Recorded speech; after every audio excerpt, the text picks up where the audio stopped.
रामनवमी के मौके पर गुरुवार को स्टॉक मार्केट में कारोबार बंद रहेगा, तो सेंसेक्स की मंथली एक्सपायरी एक दिन पहले आज हुई और मार्केट में खरीदारी का शानदार रुझान दिखा। ईरान और अमेरिका इजराइल के बीच चल रही लड़ाई के थमने के संकेतों पर दुनिया भर के मार्केट में हरियाली लौटी और घरेलू मार्केट में equity benchmark indexes Sensex Nifty तो इंटरडे में 2 से 2% से अधिक उछल पड़े। आज के हर सेक्टर का निफ्टी इंडेक्स ग्रीन बंद हुआ है, लेकिन निफ्टी आईटी में बढ़त मामूली ही है। मिड कैप और स्मॉल कैप स्टॉक्स ने भी तगड़ा जोश दिखाया है।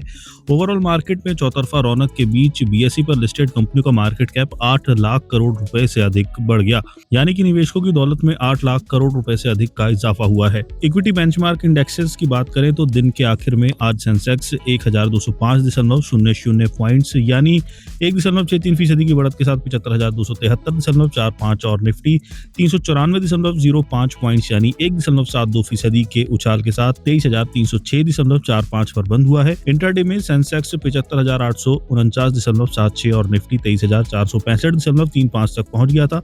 मार्केट में घबराहट की बात करें तो ये थोड़ा कम हुआ है और इसका पता इससे चला कि इसे मापने वाला इंडिया विक्स 6.81% गिरकर 24.91 पर आ गया, लेकिन अब ये काफी हाई है। एक कारोबारी दिन पहले यानी 23 जनवरी 2006 को बीएसई पर लिस्टेड सभी शेयरों का कुल मार्केट कैप 4,22,78,312.7 करोड़ था। आज यानी 24 मार्च 2025 को मार्केट बंद होने पर ये 4,31,01,575.05 करोड़ पर पहुंच गया। इसका मतलब हुआ है कि निवेशकों की पूंजी 8,23,262.27 करोड़ बढ़ गई है। आज की बढ़त के साथ लगातार 2 दिनों की रौनक में निवेशकों की दौलत 15,79,945.22 करोड़ बढ़ चुकी है। सेंसेक्स पर 30 शेयर लिस्टेड है, जिसमें 26 ग्रीन जोन में बंद हुए हैं। सबसे अधिक तेजी UltraTech Cement, Bajaj Finance, L&T और टाइटन में रही। वहीं दूसरी तरफ सिर्फ Tech Mahindra, Power Grid, TCS और बीईएल ही आज रेड जोन में बंद हुए हैं। 27 मार्च को कैसी रह सकती है बाजार की चाल? जियोजीत इन्वेस्टमेंट्स के चीफ मार्केट स्ट्रेटेजिस्ट आनंद जेम्स का कहना है कि निफ्टी में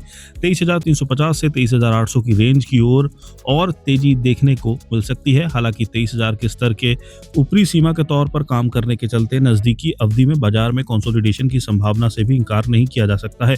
उन्होंने कहा कि 22,880 के स्तर तक की गिरावट खरीदारी को ट्रिगर कर सकती है, जबकि इस स्तर से नीचे जाने पर तेजी में कमी आने का संकेत मिल सकता है।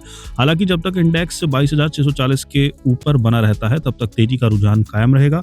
जियोजीत इन्वेस्टमेंट्स के रिसर्च हेड विनोद नायर का कहना है कि ग्लोबल रिस्क सेंटीमेंट में सुधार और शांति की उम्मीदों के साथ मार्केट पिछले दिनों के मोमेंटम पर कायम रहा। मिलीजुली जियोपॉलिटिकल कमेंट्री के बावजूद यूएस और ईरान के बीच हुए डिप्लोमेटिक प्रोग्रेस की वजह से क्रूड ऑयल की कीमतों में $100 से नीचे आ गई है, जिसका मार्केट ने स्वागत किया है। होर्मुज़ स्ट्रेट के जरिए समुद्री आवाजाही में नॉर्मलाइजेशन की शुरुआती संकेतों ने इन्वेस्टर्स का भरोसा और बढ़ने की उम्मीद है। हालांकि अभी कमेंट करना जल्दबाजी होगी। आज घरेलू रैली बड़े पैमाने पर आई, जिससे सभी सेक्टर में हुई वैल्यू बाइंग से सपोर्ट मिला है। पिछले कुछ समय से महंगा बना हुआ भारत का वैल्यूएशन प्रीमियम अब ज्यादा सही लेवल पर आ गया है, जिससे इन्वेस्टर्स को मौजूदा मार्केट लेवल पर ज्यादा राहत मिल रही है। ऐसे में सस्ते में मिल रहे अच्छे शेयरों में खरीदारी के मौके दिख रहे हैं। एचडीएफसी सिक्योरिटीज में senior technical research analyst Nagraj Shetty का कहना है कि बुधवार को निफ्टी में लगातार दूसरे दिन सेशन में तेजी देखने को मिली और ये 394 अंकों की बढ़त के साथ बंद हुआ। ऊपर की ओर गैप के साथ खुलने के बाद सेशन के शुरुआती मध्य भाग में बाजार में तेज उछाल आया। सेशन के मध्य से बाद वाले भाग में ये 23,400 के स्तरों के रेजिस्टेंस को पार नहीं कर पाया और अंततः अपने आज के हाई के करीब बंद हुआ। डेली चार्ट पर एक लॉन्ग बुलिश कैंडल बनी, जिसमें ऊपरी तरफ माइनर शैडो थी। तकनीकी रूप से पिछले 2 सेशन की बाजार की चाल 22,500 के स्तरों के आसपास एक अहम बॉटम रिवर्सल बनाने का संकेत दे रही है।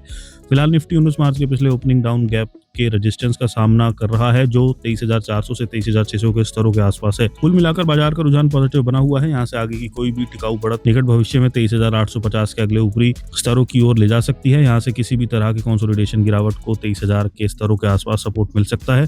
चॉइस इक्विटी ब्रोकिंग के टेक्निकल रिसर्च एनालिस्ट आकाश शाह का कहना है कि बैंक निफ्टी के लिए 53,700 से 53,800 के आसपास सपोर्ट दिख रहा है, जबकि रेजिस्टेंस 54,300 से 54,400 की रेंज में है।